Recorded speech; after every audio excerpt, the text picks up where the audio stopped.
In today's episode, we are going to learn about Siddhavatam Fort, witness to 700 years of history. Siddhavatam Fort is a 684 years old riverside fortress located in Siddhahut village, Kadapa district of Andhra Pradesh in the south of India. It is also known as a gateway of Sri Sailam or Dakshina Kashi. This fort has a vast history of struggle for protecting its culture and social values from local and foreign invaders. This fort was built by Matti Raja in the year 1303 AD of Tuluva dynasty. Matti Rajas were the Nayakars under Vijayanagar dynasty. The fort is built on the banks of the Penna river.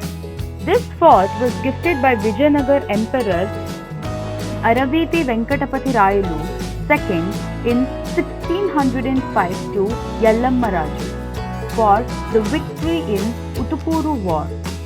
The fort here was much developed under the rule of King Varadharaju, who is the son-in-law of Sri Krishna Deva Raya. Later, the fort came under the control of Mayana Nawabs of Kadapa in 17th century.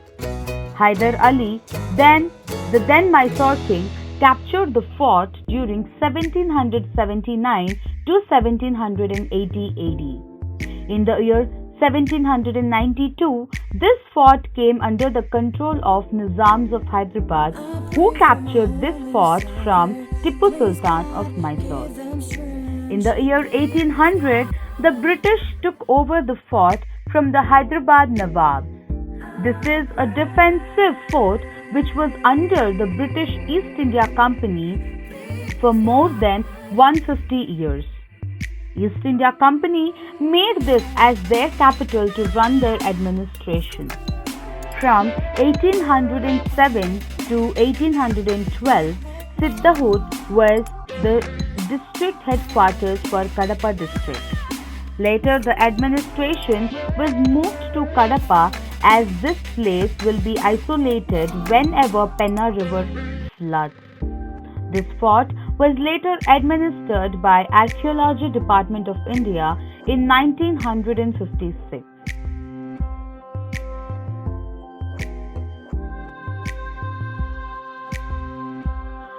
Once this fort went under the Nizam rule, they built a lot of Islamic structures and mosques inside the fort.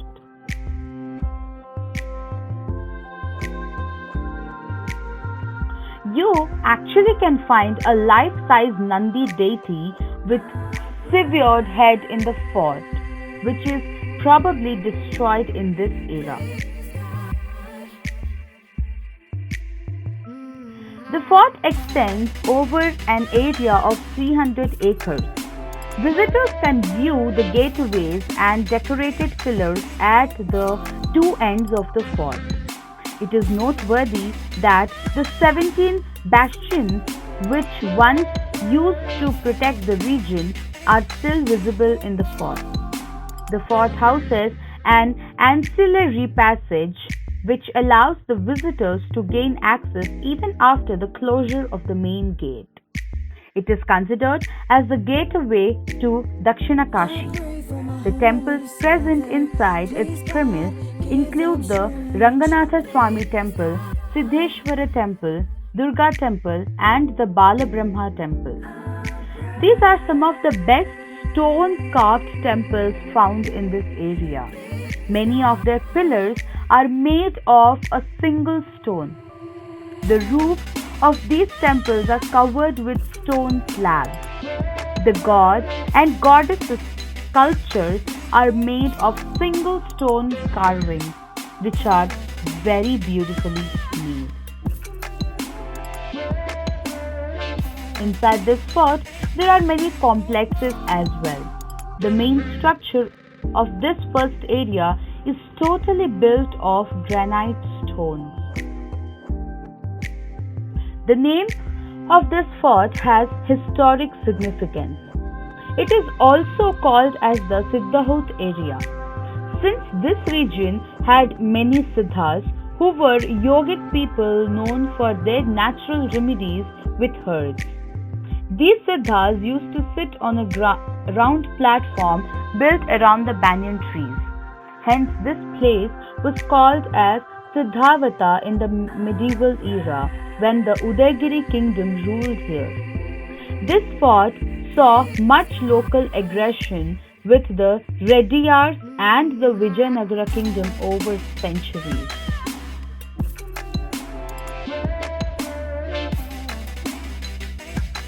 While Chaitanya Mahaprabhu was on his South Indian tour, he visited this place. We can find it mentioned in the Chaitanya Charitamrita as follows. Narasimha dekhiya tanje kaila natistuti, Siddhavata gela yaha murti Sitapati. Meaning, upon seeing the Ahovala Narasimha deity, Chaitanya Mahaprabhu offered many prayers unto the Lord. He then went to Siddhavata, where he saw the deity of Ramachandra, the lord of Sita Devi. Once patronized by kings of 18 dynasties and having more than 120 temples, this place is now on the brink of vanishing. It has turned into a refuge for unscrupulous elements. It is so unfortunate that this place, where religious devotion was at its peak once upon a time, has now become a pile of debris.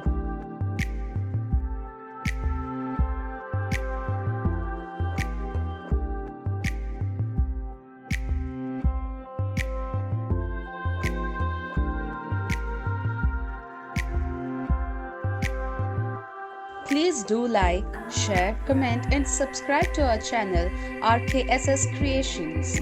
Do not forget to click bell icon. Yay!